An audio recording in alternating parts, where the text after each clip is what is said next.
Tendencias de nuestro tiempo.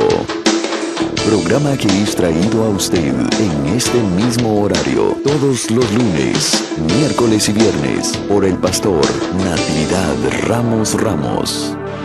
Puede escribirnos a radioadoración@hotmail.com o envíenos un texto al 704-634-6706. Escuche Tendencias de nuestro tiempo.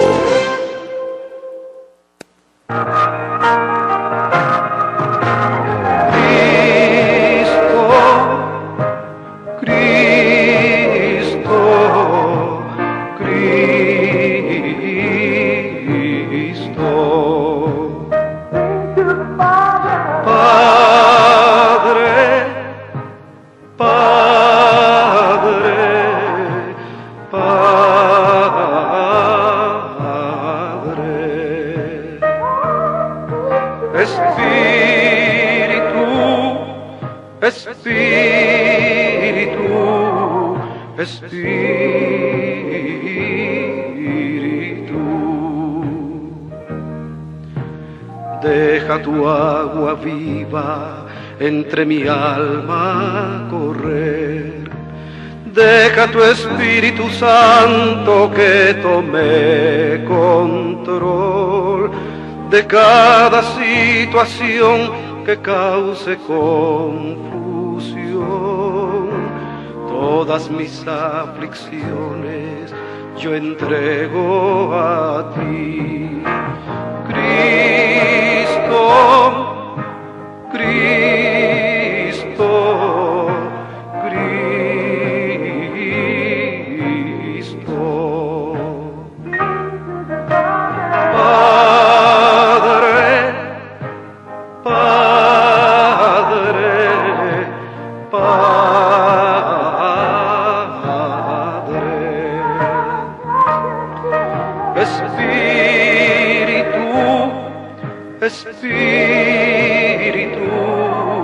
Espíritu,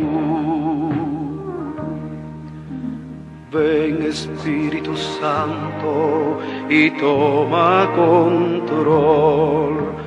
Tómame en tus brazos, borra mi temor, atráeme hacia ti y toda duda se irá. Quítame el orgullo y lléname de amor. Así es, muy buenos días, amada iglesia. Les saludamos en este día maravilloso que Dios nos ha permitido de poder volver hasta su hogar, ahí en su automóvil, donde quiera que se encuentre trabajando o en casita, en cualquier proyecto que esté haciendo el día de hoy. Bueno, le queremos saludar a todo Radio Escucha a través de Radio Oración 1500 aquí en esta ciudad de Winston-Salem, Carolina del Norte, y también saludando a nuestros amigos en Nueva York, en Centroamérica, donde es Chinandega, en Nicaragua, donde también nos están sintonizando en esta misma ocasión. Les saludamos y también queremos dar paso también al pastor Natividad Ramos, en el cual pues está trayendo esta bendita enseñanza, una carta a los Corintios, donde había muchos dones, manifestación de Dios, pero también había muchos problemas.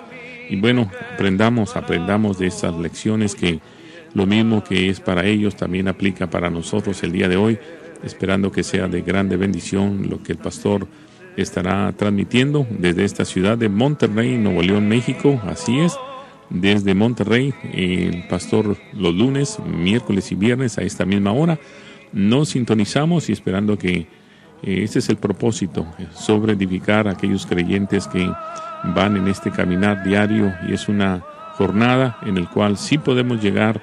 Lo llegaron muchos a cumplir, también nosotros también podemos. Bueno, le dejo los micrófonos al pastor Natividad. Pastor, muy buenos días, adelante, le escuchamos. Pues muy buenos días, mis hermanos. Una semana más de oportunidad y de privilegio que nos has concedido por el Señor de participar reflexionando sobre estas preciosas verdades de la fe, que al asimilarlas construyen nuestra vida en Cristo, porque son verdaderos tesoros y nos dan rumbo. Solamente hay que procesarlas, meterlas en el corazón y que queden ahí bien guardadas y a la vista a nuestra vista. Pues gracias a Dios por mis hermanos que nos apoyan, que nos favorecen, hermano Isaí, hermano de Nueva York, los hermanos de Centroamérica y muchos otros creyentes que nos regalan este tiempo de manera muy generosa para acompañarnos. Esperamos con todo nuestro corazón que nuestra participación sea significativa, que bendiga sus corazones. Y efectivamente estamos en una carta que es una carta de una iglesia muy complicada, que dijo hace un momento nuestro hermano Isaí, una iglesia llena de manifestaciones espirituales. Sin embargo, una de las iglesias más problemáticas, que eso por sí mismo es una verdadera contradicción, porque debería ser una iglesia sin problemas o cuando menos una iglesia muy noble. Sin embargo, esta carta a los Corintios nos ha ido mostrando el corazón de aquella iglesia, cómo pensaba aquellos hermanos, y tanto así que dije se necesitaron 2 cartas para corregir aquella suma de apreciaciones equivocadas, de malas intenciones, porque había muchas intenciones contra el apóstol Pablo para que no participara, para eliminarlo, hasta incluso negar que era un apóstol. Muy bien, pues entonces eso nos dice con qué nos vamos a ir encontrando en el camino en esta carta. Y vamos a entrar al capítulo 10. Ya hemos tenido 3 mensajes sobre el capítulo 9, un capítulo que nos enriqueció, pues como todos. Y el capítulo 10, pareciera que el apóstol Pablo, cuando habló acerca de la comida sacrificada a los ídolos, y que quedó muy claro que al final de cuentas el ídolo nada era, pero que había un grupo de hermanos que se consideraban muy por encima de todo y muy conocedores y muy maduros en la fe, de tal manera que a ellos podían comer de todo. Incluso yo tengo la impresión personal, no la haga una doctrina, yo tengo la impresión de que ellos pensaron que aún a sabiendas de que algo había sido sacrificado a los ídolos, ellos podían comerlo y no recibirían absolutamente ningún daño. Pero ellos no dejaban de juguetear en realidad con esas fuerzas de las tinieblas que están detrás del ídolo, aunque ciertamente el ídolo no es nada, pero no deja la Escritura de dejar muy claro que detrás de eso hay operaciones espirituales. De tal manera entonces que se tiene que tener mucho cuidado, y resulta que ahora a la altura del capítulo 10 brota otra vez el problema de la idolatría o de la participación de los creyentes en cosas que tienen que ver con la idolatría o el culto a los ídolos. Y mire lo que dice el apóstol Pablo en el capítulo 10. Y digo esto porque pareciera que ya había resuelto el problema, que ya había dejado claro aquel asunto.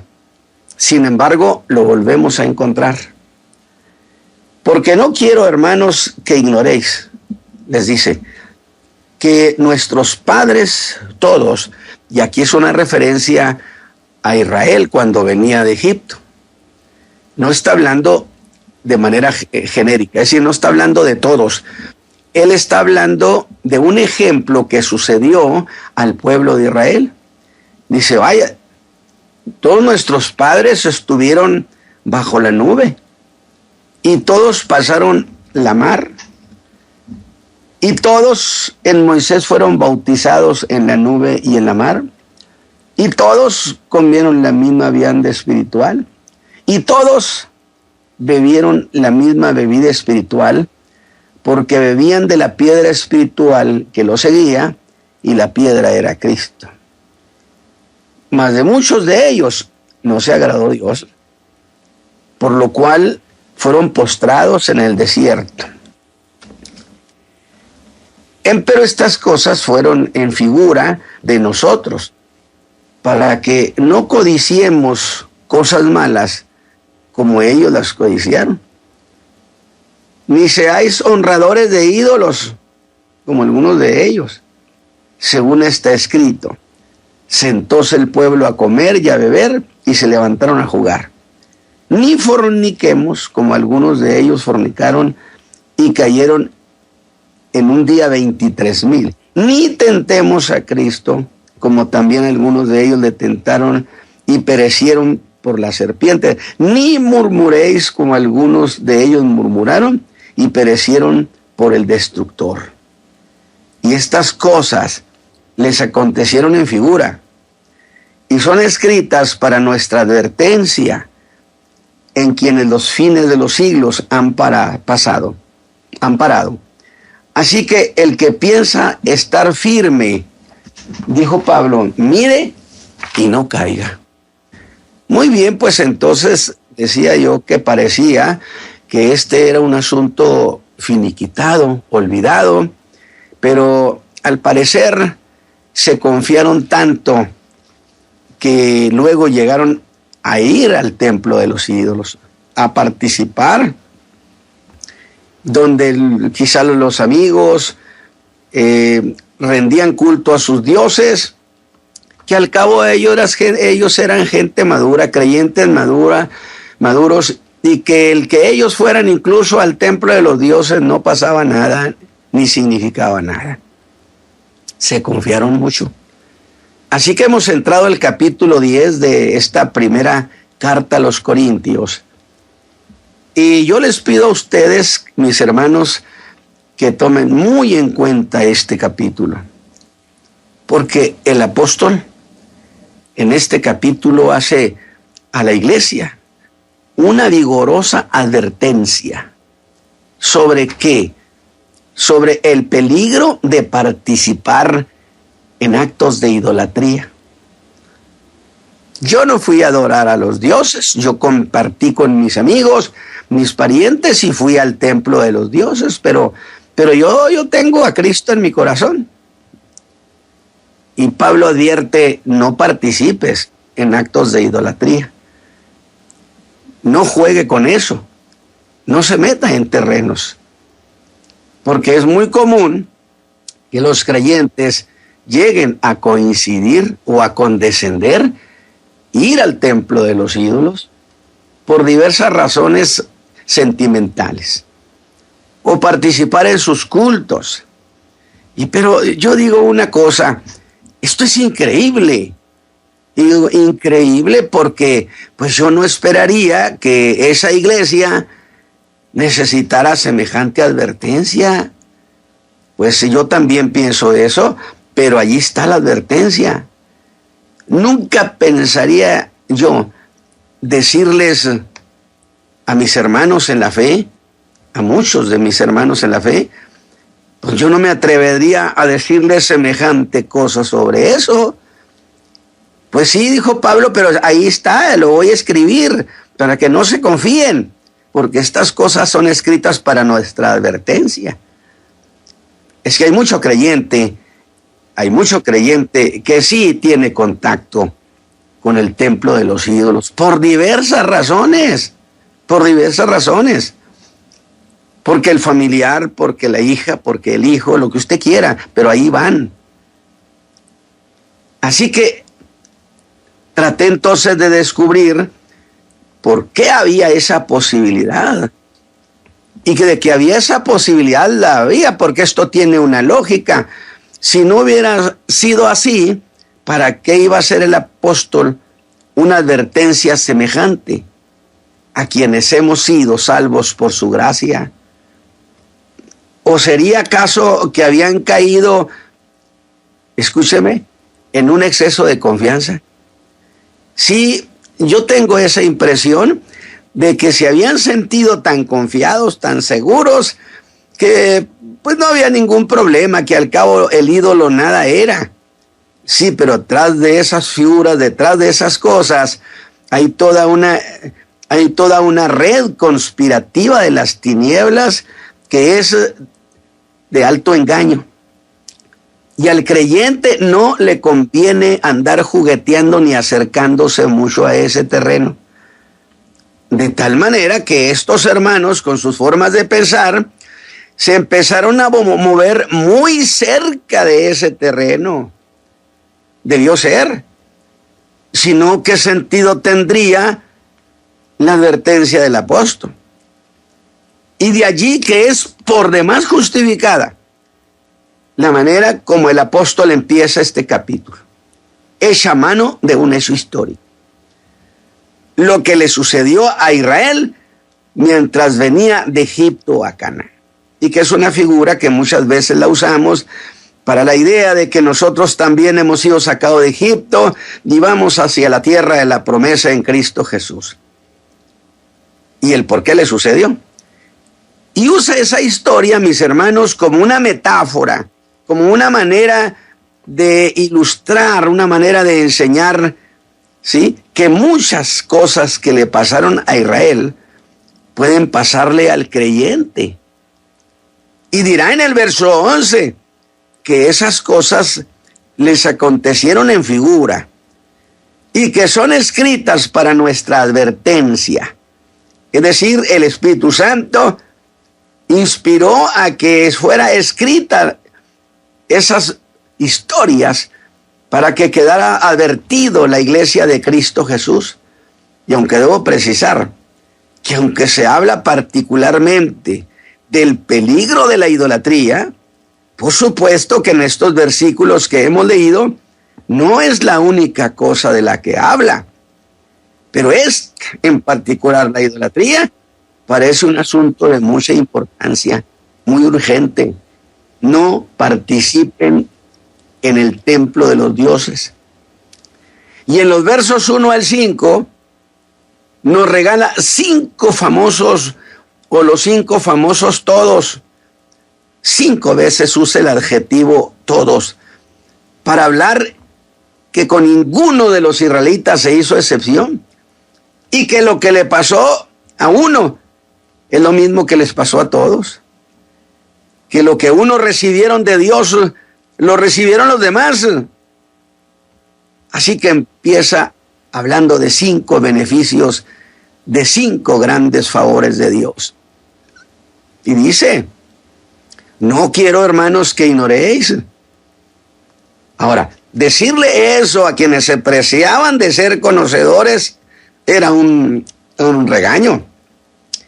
A pesar de la jactancia de ustedes, hermanos, no quiero que ignoren esto, que nuestros padres, se refiere a los hijos de Israel, todos estuvieron bajo la nube y todos pasaron la mar y todos en Moisés fueron bautizados en la nube y en la mar, o sea, sumergidos. Y todos comieron la misma vianda espiritual y todos bebieron la misma bebida espiritual, lo que significaría en todos tenía que haber los mismos resultados. Pero luego hace un resumen de algo que podemos interpretarlo de esta manera: hermano Pablo, pero ¿en qué quedó todo eso? Y el apóstol dice: en tragedia, hermanos, en tragedia. Pues de muchos de ellos, de esos muchos que habían recibido tanto, Dios no se agradó. O dicho de otra manera, de esos todos, Dios no se agradó de muchos. Es más, de casi la totalidad de ellos no se agradó el Señor. Y ese no, cuando es puesto al principio de una oración, de una frase, es para hacer caer sobre ese no la fuerza de la idea. No se agradó, ese no es fuerte, no se agradó Dios. Aunque a todos les dio los mismos privilegios, tuvieron la misma vianda, no se agradó, cuando se esperaría que de esos todos, de muchos se hubiera agradado. No se esperaría que de esos hermanos de Corintio, a quien Cristo había transformado, ahora resulta que tenía noticias de que habían participado en el culto de los dioses, es decir, cuando menos habían estado allí. ¿Por qué no voy a acompañar a mi pariente? Pues es que me invitó. Pero dice que esos fueron postrados en el desierto. Y eso es de alto riesgo. Porque Dios es único y separado de todos los famosos dioses que no son nada. Literalmente dice, hace una interpretación y dice, fueron esparcidos a montones en el desierto, lejos de la tierra de la promesa. Esta es una interpretación que de esas historias se ha hecho, que fueron esparcidos por montones en el desierto, cuando que ellos habían sido llamados para entrar a la tierra de la promesa. Habían sido bendecidos y favorecidos al ser sacados de la esclavitud, favorecidos al haber sido alimentados en el desierto. Sin embargo, muchos de ellos quedaron en esos montones de muertos en el desierto, lejos de la tierra prometida. Ese fue el fin de muchos que salieron con todos los beneficios. En eso terminaron esos buenos prospectos. La idea es de Pablo, ustedes son prospectos preciosos para heredar el reino de Dios. No se queden postrados entre los muertos en el camino. Son buenos prospectos, muchos creyentes, para heredar la tierra de Dios. De esos todos, muchos no. Y yo anhelo que de nuestro tiempo, muchos todos, muchos sí. Ahora, no voy a entrar en este mensaje a ver las cosas de manera particular. Solo quiero marcar la idea que es dominante en este capítulo. Y al irlo viendo, lo veremos en una perspectiva apropiada, de donde saquemos provecho para nuestras vidas. Pero esto que he dicho, de los muchos, de esos todos, me hace voltear el apóstol a ver el versículo 27 del capítulo 9, donde hace una declaración, ¿sí? Una declaración intensa. Y con ella nos despide en este capítulo. Una declaración que es una vehemente advertencia, pues escribe, no sea que habiendo predicado a otros, yo mismo venga a ser reprobado. Insisto, no sea que habiendo predicado a otros, oiga, qué durísima advertencia para todos los que somos predicadores. No sea que habiendo predicado nos quedemos en el camino entre aquellos que no entraron a la tierra de la promesa. Yo mismo, dice, venga a ser reprobado. Otra versión dice, no venga a ser descalificado. Es decir, puede ser que me hayan tenido muy en cuenta como predicador, como enseñador, pero existe, si yo me descuido, la posibilidad de que sea descalificado por el Señor. Y una más, no sea yo eliminado. Y entonces pregunto, ¿eliminado de qué, Pablo? Dice, de toda posibilidad de entrar a la tierra de Dios. Pero, hermanos, esta mañana que me escuchan, ¿para qué hago esto?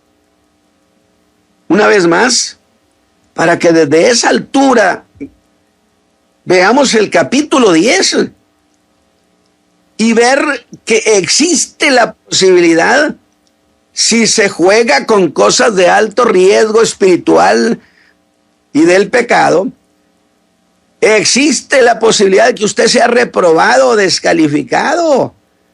Entonces esto nos da a entender que tiene que haber una vigilancia permanente y así entender el espíritu que impera en este capítulo. Y agregaré que en esa otra versión que dice, yo mismo venga a ser eliminado, veo la idea, pues es igual, hacer que me rechacen por indigno. Oiga, qué duro. Imagínese un creyente muy espiritual que al último le digan que es indigno de entrar. Un predicador que se descuida y que se confía tanto de que Dios le tiene tanta confianza y que él tiene tanta amistad con Dios que luego pierde la pisada. Nunca nos olvidemos que Dios está en los cielos y nosotros en la tierra. Ser rechazados por indignos. Así que este verso 27, que nos sirvió de despedida en el capítulo 9, voy a decirlo como si el apóstol hubiera escrito: no sea que habiendo predicado a otros, yo mismo venga a ser reprobado. O también, no sea que como los israelitas que salieron de Egipto, y todos los que salieron participaban de las mismas promesas, todos, y todos estuvieron bajo la misma protección de la nube, que era símbolo de la presencia de Dios entre ellos. Cómo nos duele mirar hacia atrás y ver que tantos creyentes ya no van junto con nosotros, que habían sido prospectos preciosos, gente que amaba al Señor, cuando menos es lo que ellos nos mostraban, gente alegre en la fe, pero que ahora ya no están, y ni siquiera quieren estar. Que nadie quede postrado en el camino, que nadie quede tirado, hermanos, que todos lleguemos bien librados a la presencia de Dios, de tal manera que haciendo Dios para ellos ese milagro, los salvó de la tiranía de Egipto, y luego salieron con Moisés y cruzaron el Mar Rojo, lo que el apóstol en figura le llama ser bautizados en la nube y en la mar. Bueno, esos todos que comieron la misma vianda, que comieron el mismo maná, que era alimento del cielo, y que bebieron de la piedra que era Cristo. De muchos de ellos, y es impresionante el término cuantitativo, muchos de ellos no se agradó. Roguemos al Señor sensibilidad para cuidar nuestra vida en Cristo. Y entonces los eliminaron por indignos. Yo le pregunto a usted, ¿ha cobrado sentido lo que el apóstol, el peligro de ser reprobado? Luego entonces, el tema no ha cambiado.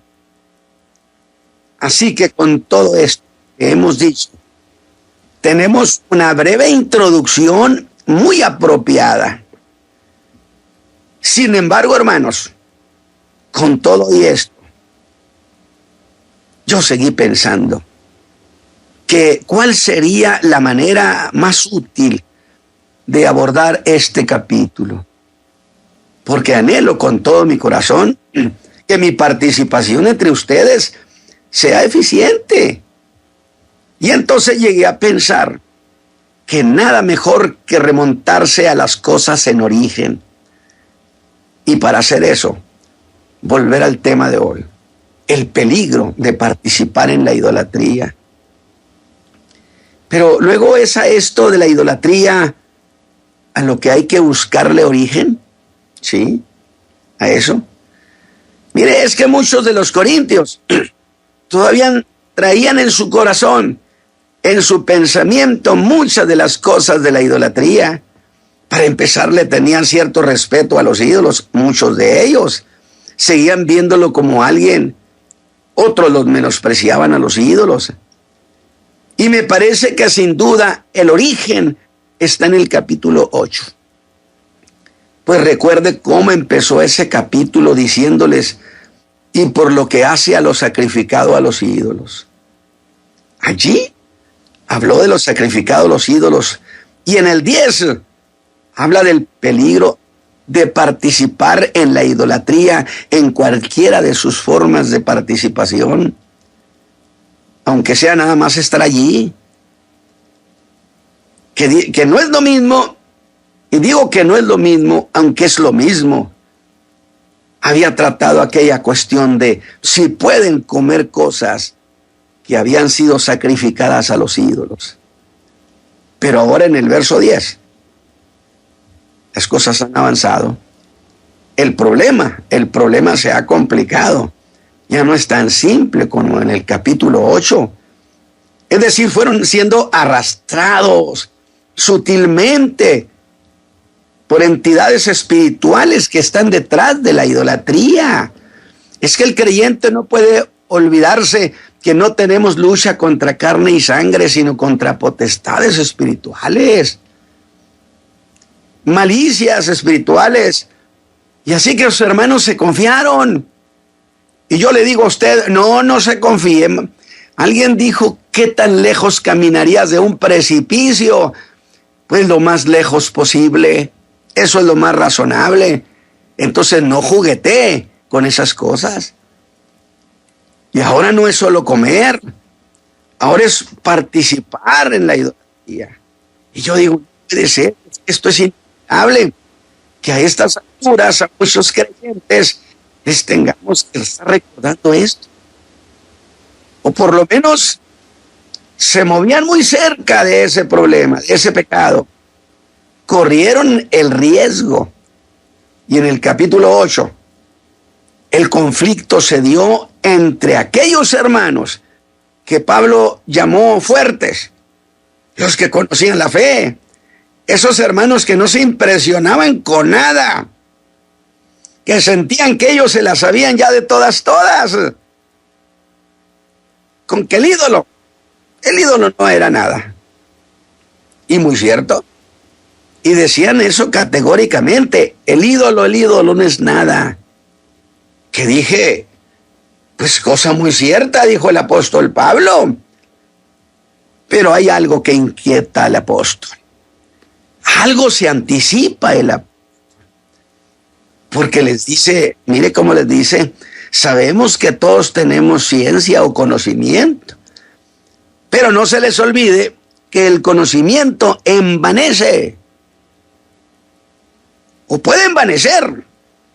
Es decir, sé tanto que entonces me voy a la nada. Y esto es importante porque allí hay una fisura que sería algo como esto.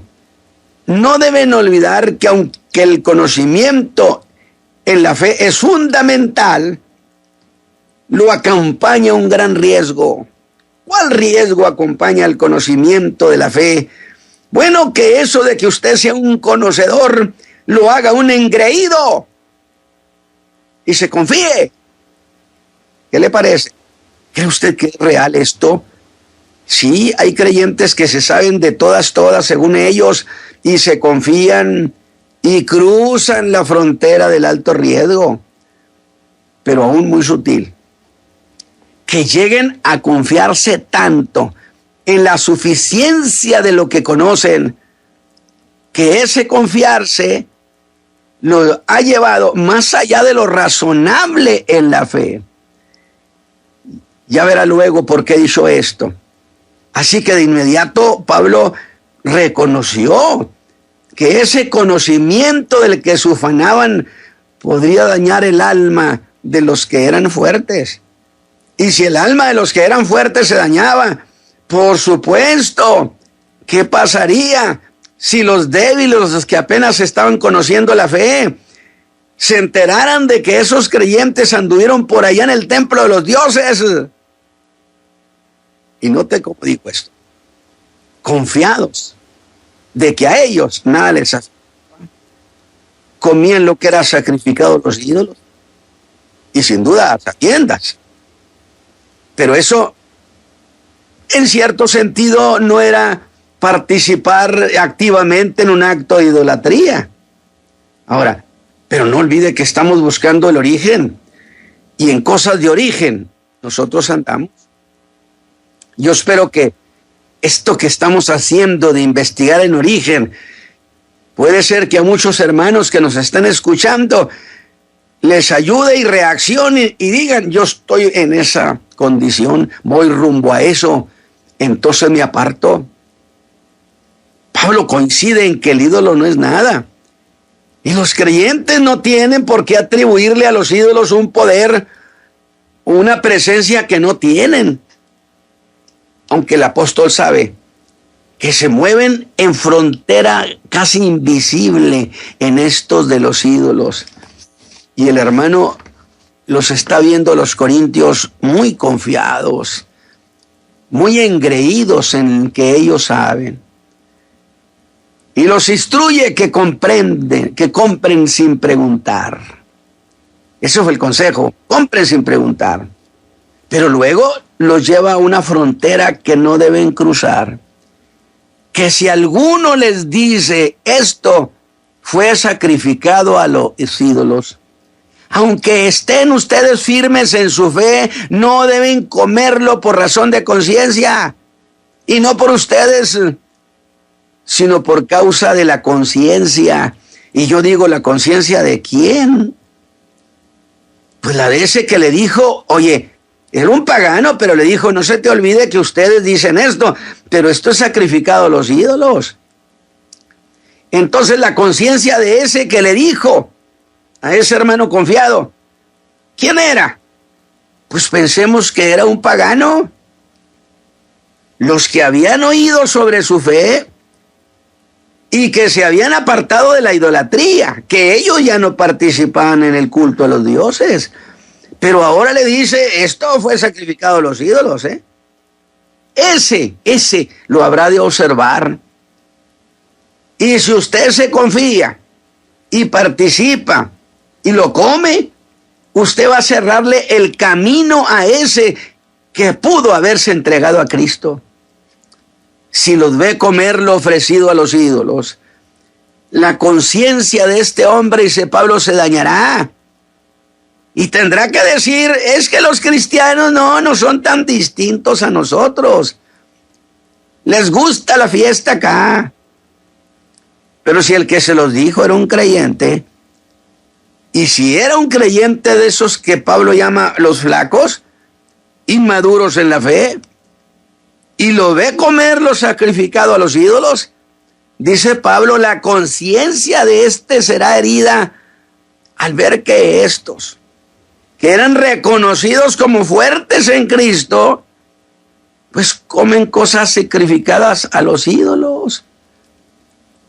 Y la conciencia de ese creyente flaco se va a dañar. Y puede ser que se dañe irreversiblemente. Y cuidado, porque usted, al pagano, le estaría cerrando el camino para que pensara que al cabo todos éramos iguales. Y a los débiles cristianos, usted los daña con esa confianza tan absurda. Pues esos recién convertidos habían hecho un abandono de la idolatría. Y ellos esperarían que con más razón los hermanos que eran maduros, que tenían tiempo en la fe, menos que nadie, debían dar pie a que los débiles se escandalizaran, con la posibilidad de perderse. Tu hermano flaco se perderá, y pecando contra él, pecaste contra Cristo que murió por él.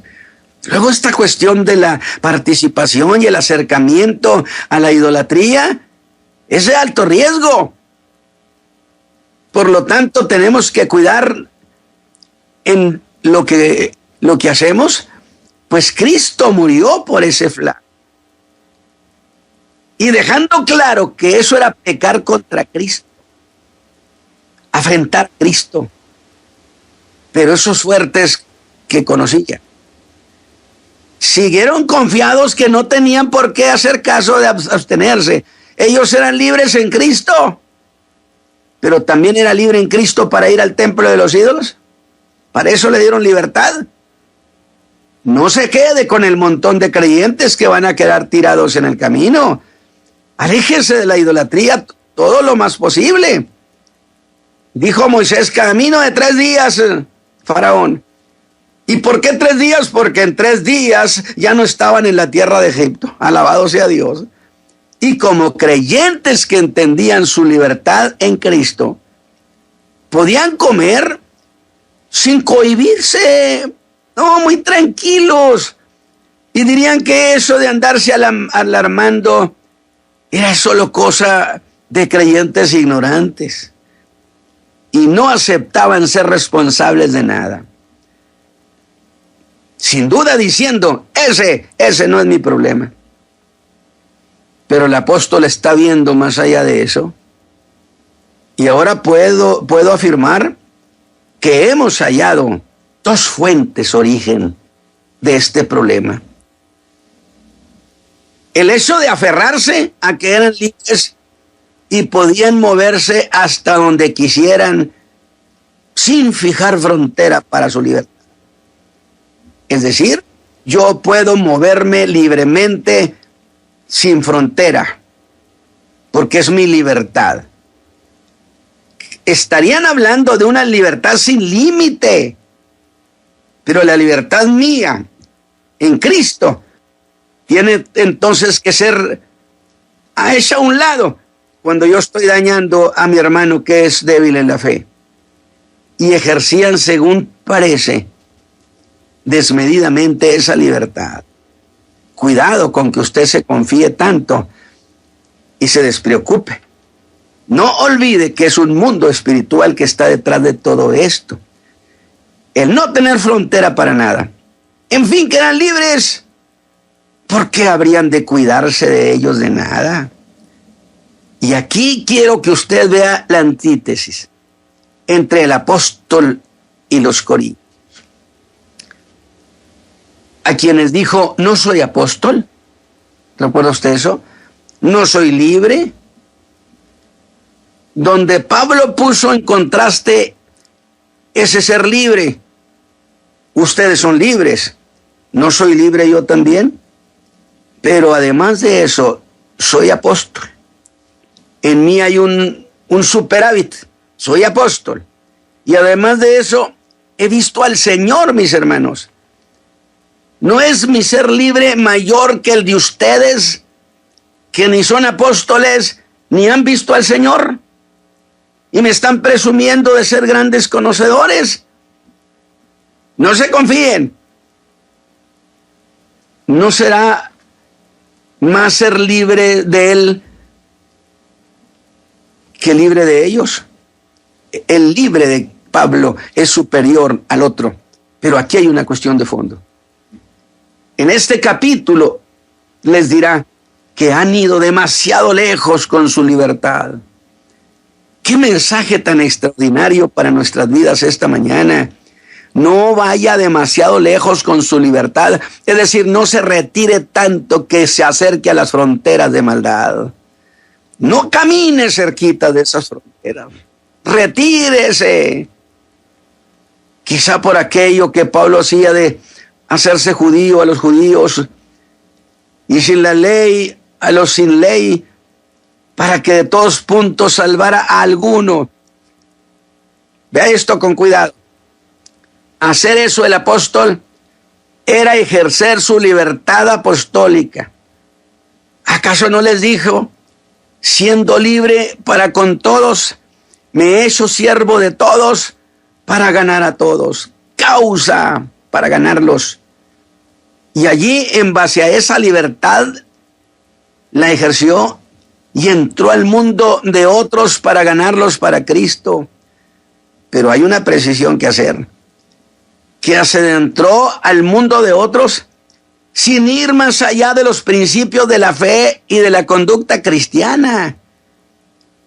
Los corintios se hacen acreedores a esa metáfora de que todos los israelitas disfrutaron de 5 bendiciones, pero que con todo y eso, con todo y las manifestaciones espirituales que usted tenga, con todo y que su iglesia sea muy gozoso, existe la posibilidad, si no se cuida, de que muchos no le agraden a Dios y sus cuerpos queden en el desierto. Y eso es morir en deshonor. Murieron en la ignominia del desierto, del olvido, de la nada. ¿Por qué eso a los corintios? No olvide que estamos haciendo la introducción a este tema. Ellos podían llegar a ser aquellos muchos, o ya lo eran, por abusar de su libertad. Yo quiero que usted razone esto. No abuse de la libertad que usted tiene en Cristo. No se confíe tanto que usted puede decir, yo puedo estar donde quiera, con quien quiera, que al cabo soy libre en Cristo. No se confíe, porque tenemos una lucha espiritual donde no se da cuartel, y es una lucha despiadada. Y gracias a ese confiarse, los corintios no vieron la frontera de su libertad. Se fueron alejando, y deja ver que se habían confiado tanto así, que al cabo el ídolo no era nada, que entraron al mundo de la idolatría, más allá de los principios de la fe. Quiere decir que compartieron, estuvieron presentes en los cultos que hacían en esas congregaciones paganas, porque es congregación pagana, por supuesto. De tal manera que aducían 1000 razones por las cuales no podían dejar de condescender. Dice Pablo, pero estas cosas acontecieron en figura. Y entre las cosas que les dice a los de Corinto, ni seáis honradores de ídolos. Yo entonces tengo que detenerme y mirar al cielo y decir, ¿cómo es posible?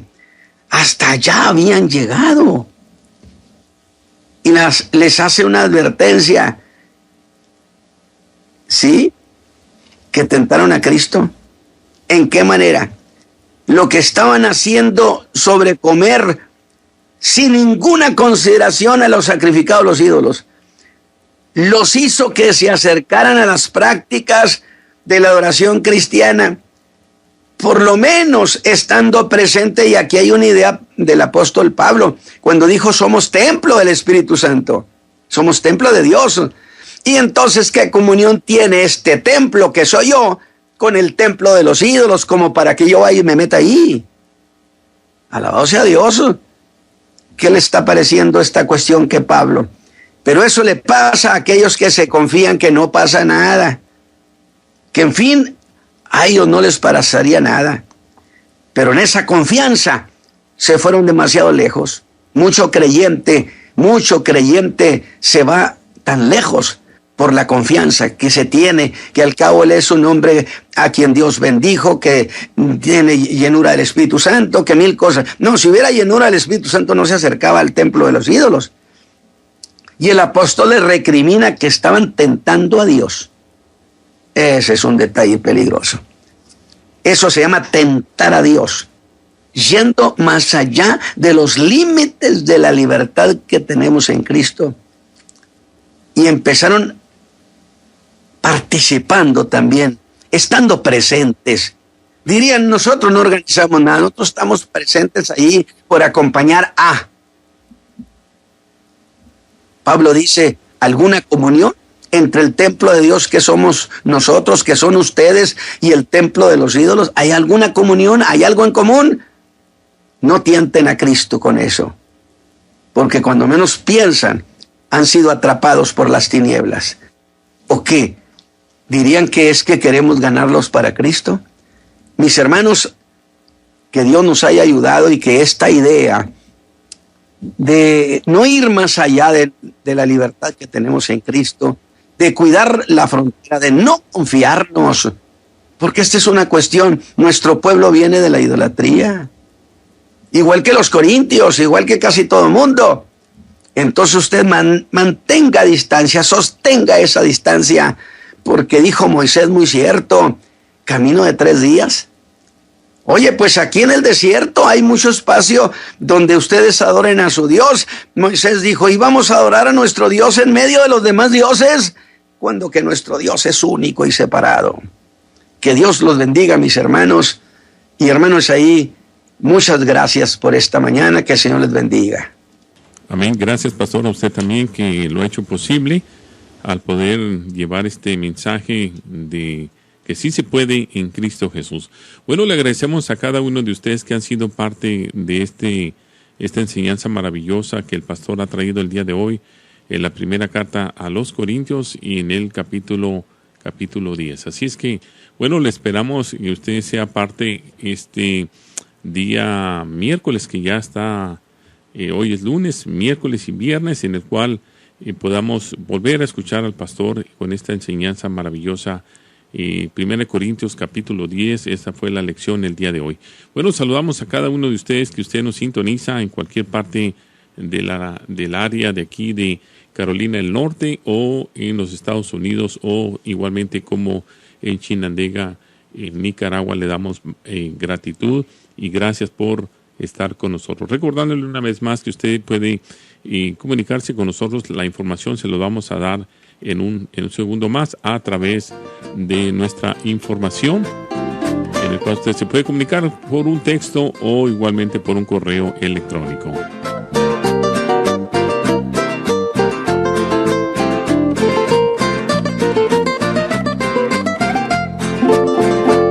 Yo no era más que un religioso, yo no sabía amar a Dios. Yo no era más que un religioso, yo no sabía amar a Dios. La religión es hipocresía, la religión no te va a salvar. La religión es hipocresía, la religión no te va a salvar. Pecador, arrepiéntete, solo Cristo te puede salvar. Pecador, arrepiéntete, solo Cristo te puede salvar.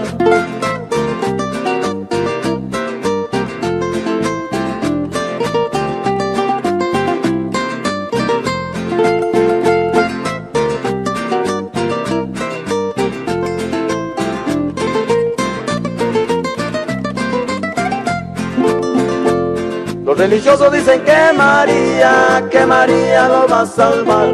Los religiosos dicen que María lo va a salvar. Ni sus ídolos de madera, porque no tienen poder. Ni sus ídolos de madera, porque no tienen poder. Los ídolos no tienen poder. Los ídolos no tienen poder. Los ídolos no tienen poder. Los ídolos no tienen poder. Boca tienen y no pueden hablar. Oídos tienen y no pueden oír. Ojos tienen y no pueden mirar. Manos tienen y no pueden palpar. Tienen pies y no pueden caminar. Y por eso lo tienen que cargar. No tienen poder. No tienen poder. No tienen poder. No tienen poder. Jehová sí tiene poder. Jehová sí tiene poder. Jehová sí tiene poder. Jehová sí tiene poder. Aleluya, Jehová tiene el poder. Aleluya, Jehová tiene el poder.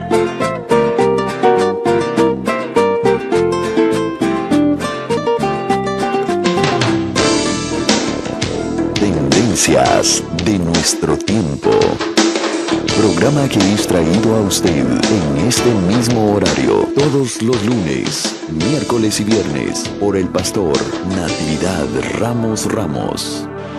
Puede escribirnos a radioadoración@hotmail.com o envíenos un texto al 704-634-6706. Escuche Tendencias de nuestro tiempo. La religión es hipocresía, la religión no te va a salvar. La religión es hipocresía, la religión no te va a salvar. Pecador, arrepiéntete, solo Cristo te puede salvar. Pecador, arrepiéntete, solo Cristo te puede salvar.